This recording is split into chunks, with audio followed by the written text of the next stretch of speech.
these emails prove absolutely nothing other than the fact that President Trump did nothing wrong. And what President Trump has always said is that he was from Palm Beach, and so was Jeffrey Epstein. Jeffrey Epstein was a member at Mar-a-Lago until President Trump kicked him out because Jeffrey Epstein was a pedophile and he was a creep.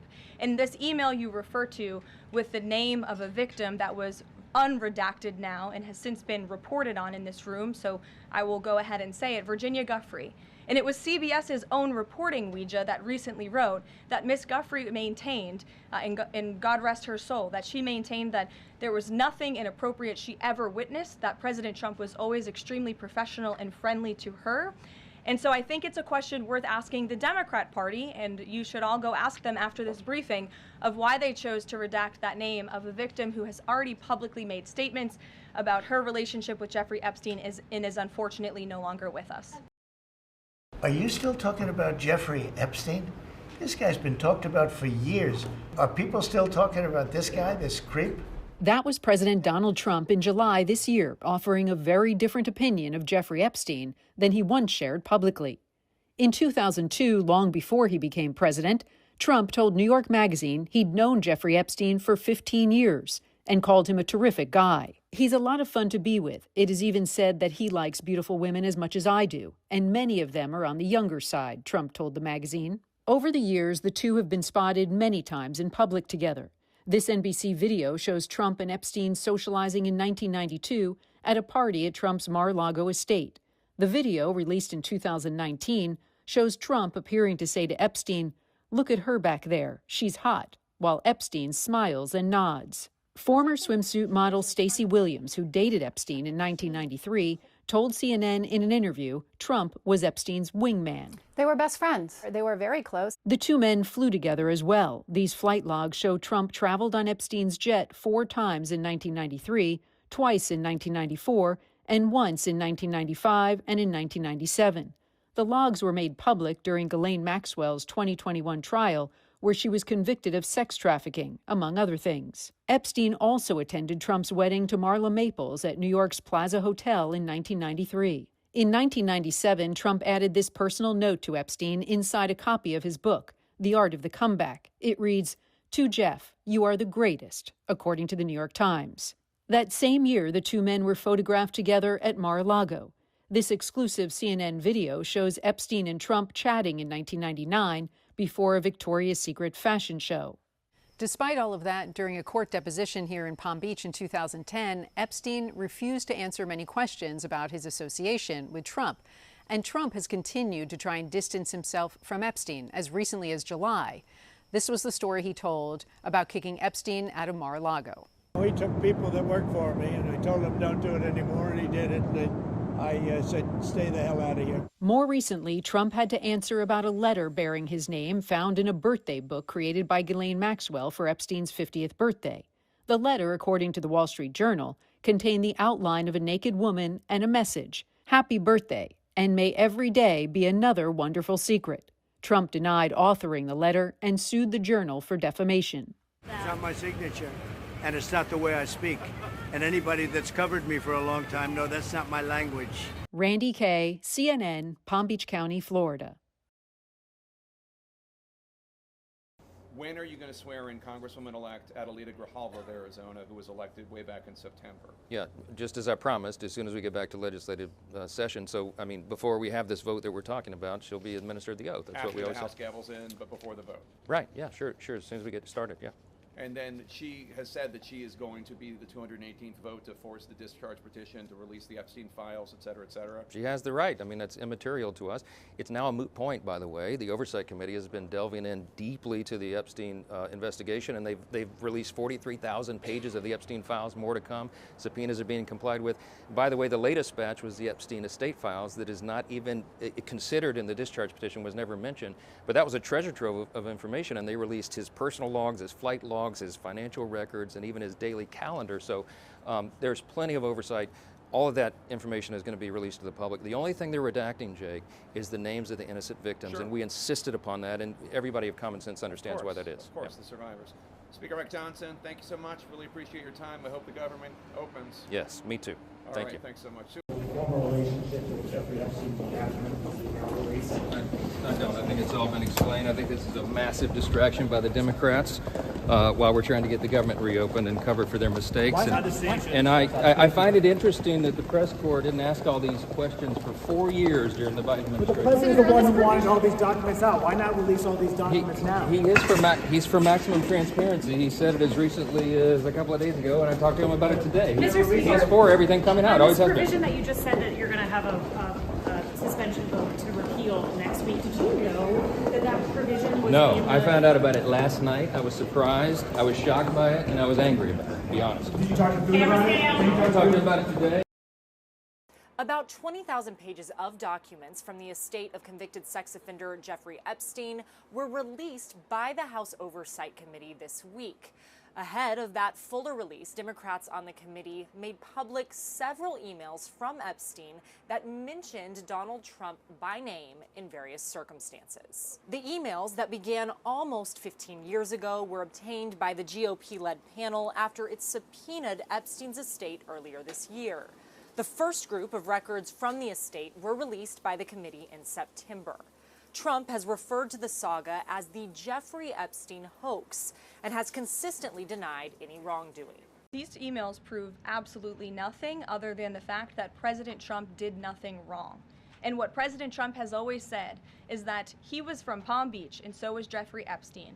Jeffrey Epstein was a member at Mar-a-Lago until President Trump kicked him out because Jeffrey Epstein was a pedophile and he was a creep. In a 2019 email exchange to author Michael Wolff, Epstein appeared to reference that incident, writing, quote, "Trump said he asked me to resign, never remember ever. Of course he knew about the girls as he asked Ghislaine to stop." The focus on documents related to Epstein is not going away anytime soon. In a separate effort, a bipartisan pair of lawmakers is calling on the Justice Department to release all case files related to this. They now have the signatures needed to force a vote in the House. That is expected to take place next week.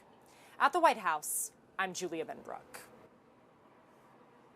Jeffrey Epstein's criminal investigation is 20 years old. Starting in 2005, Palm Beach police began investigating Epstein after the family of a 14-year-old girl reports he molested her at his mansion. In 2006, the FBI opens Operation Leap Year, where Epstein is indicted on one count of soliciting prostitution. Jump to June 2008. The financier is sentenced to 18 months in jail for 2 charges of solicitation of prostitution. The following July, Epstein is released from jail, and then in 2019, he was arrested for federal sex trafficking charges. A month later, he is found dead in his jail cell while awaiting trial. His death ruled a suicide. Fast forward to 2024, a judge unseals court documents related to a civil lawsuit against Epstein. With Congress back in session and voting today, Arizona Representative Adelita Grijalva was finally sworn in after weeks of waiting, immediately after she became the decisive 218th member to vote in support of releasing all of the Epstein case files. The National News Desk, Jeff Harris, joins us. And Jeff, Grijalva's signature, of course, we've been talking about how crucial it is in order to pass that discharge petition, forcing that vote to then release the Epstein files. Break down the details. So for weeks, there's been a large bipartisan push to bypass GOP leaders and force the release of the DOJ's files on the late sex trafficker Jeffrey Epstein. Grijalva's signature kicks those efforts into high gear, now setting up a battle on the House floor.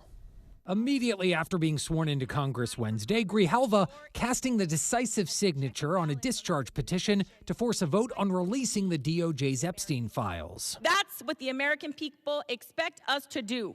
Fight for them. That is why I will sign the discharge petition right now to release the Epstein files. The petition was introduced this fall by Representatives Thomas Massie and Ro Khanna months after they filed a bipartisan bill called the Epstein Files Transparency Act, both speaking out Wednesday expressing optimism. Well, I've already had a couple Republicans tell my office privately that they're going to vote for it. I think we could get 40 to 50 Republicans once it's on the floor of the House, because people are not going to want to vote against the release of the Epstein files. Grijalva's signature comes just hours after Democrats on the House Oversight Committee released a set of emails sent by Epstein to his associate Ghislaine Maxwell and a journalist. In one, Epstein writing President Trump, quote, knew about the girls. In another, I want you to realize that that dog that hasn't barked is Trump. The White House slamming the emails while Democrats say they're concerning. It is not a coincidence that the Democrats leaked these emails to the fake news this morning ahead of Republicans reopening the government. This is another distraction campaign. They raised more questions about what the relationship was between Donald Trump and Jeffrey Epstein and what Donald Trump actually knew. Meanwhile, House Speaker Mike Johnson announcing late Wednesday night the House will vote on whether or not to release the Epstein files in the coming days. We're going to put that on the floor for a full vote next week as soon as we get back. Now, all House Democrats, along with 4 Republicans, signed the discharge petition. Aside from Massey, they include Representatives Nancy Mace, Marjorie Taylor Greene, and also Lauren Boebert. Reporting for the National News Desk, I'm Jeff Harris. Thank you. It was just an incredible moment for us to see her sworn in and to see her sign the discharge petition. It's something we've been waiting for 50 days, and it was really wonderful to just see it in person. Well, first of all, I really just want to thank them for being steadfast in their support of us. You know, it takes a lot of courage for them to break with party lines and to support us. And they're doing that because they know that they're on the right side when they are in support of us. And I think that I'm hopeful that their courage is contagious to other Republican members who can also see that this is really a matter of looking at a crime, and it really should not be in any way influenced by any particular administration. This case has been ongoing throughout 5 administrations of both political parties, and like I said before, what we're looking at is a crime, and it is a crime of sex trafficking. This is not a political issue. So they're right in their support of us. Thanks, Jake. These things happen because we don't talk about them, and I appreciate having the platform to do that. It's been an extraordinarily emotional day. Thank you for asking, Jake. But it's also been a really important day. So I think that, you know, anything that we see that's released brings us closer to the truth, right? And I think that in releasing these emails this morning, it really is just driving the point home of how badly we need this information released. We need the government to release everything that's in these files, of course with the appropriate redactions to protect the privacy of the survivors, but we really need this information to be out there so these crimes can be investigated. I think it's really upsetting to us that this is so politicized when it's not a political issue. This was a crime, and it's a crime of sex trafficking, and we really just want to see justice for the crime that happened to us. There has definitely been a renewed sense of hope and a definite sense of joy among all of us. Both myself and Jess Michaels were privileged enough to be on the House floor during the swearing in, and there was a moment where Grijalva actually called us out by name, and everyone stood and applauded us. And, you know, she didn't have to do that, but we really just appreciated the support